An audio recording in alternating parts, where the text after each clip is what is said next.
Alright, we're gonna be learning about the diaphragm today. So, as you can see here, it's gonna be in our thoracic rib cage, and it's gonna aid with breathing. So, as you can see, it's kind of right there, kind of sits down here. It's really kind of a unique muscle. So our origin and insertion, let's just start there. So our main point of origin is the xiphoid process. It also connects the cartilages of the ribs 7 through 12 and the anterior surfaces of lumbar vertebrae, the crura of the upper two, and 3 lumbar vertebrae. So that's where it inserts up in there. It kind of sits in our rib cage.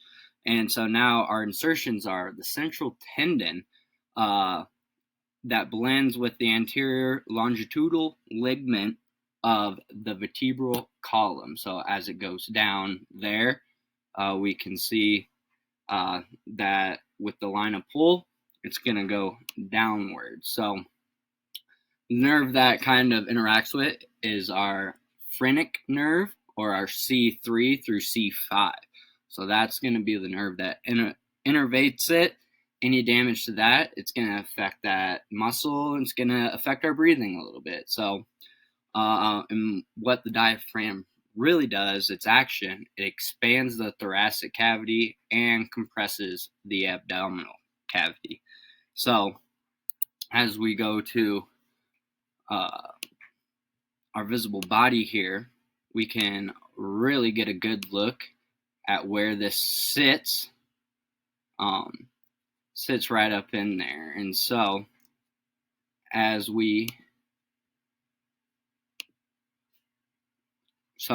our line of pull is, once this diaphragm contracts, it's going to move downwards. It's really going to expand that thoracic cavity, also expanding the rib cage.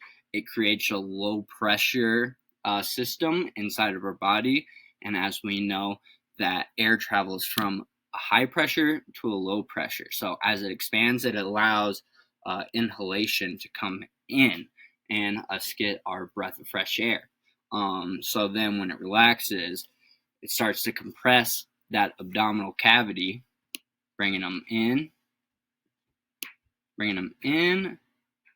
and then up. That's going to allow for expiration.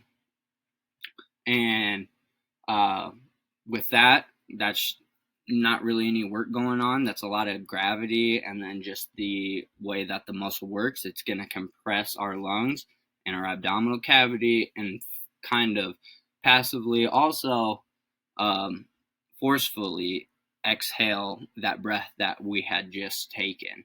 So it's really helpful in our breathing, and really just opens up our rib cage so we can get that full breath of air in.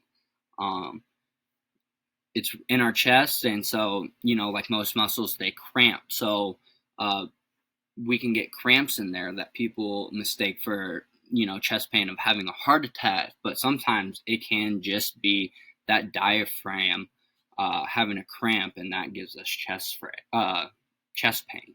So I hope you learned a little something about the diaphragm, and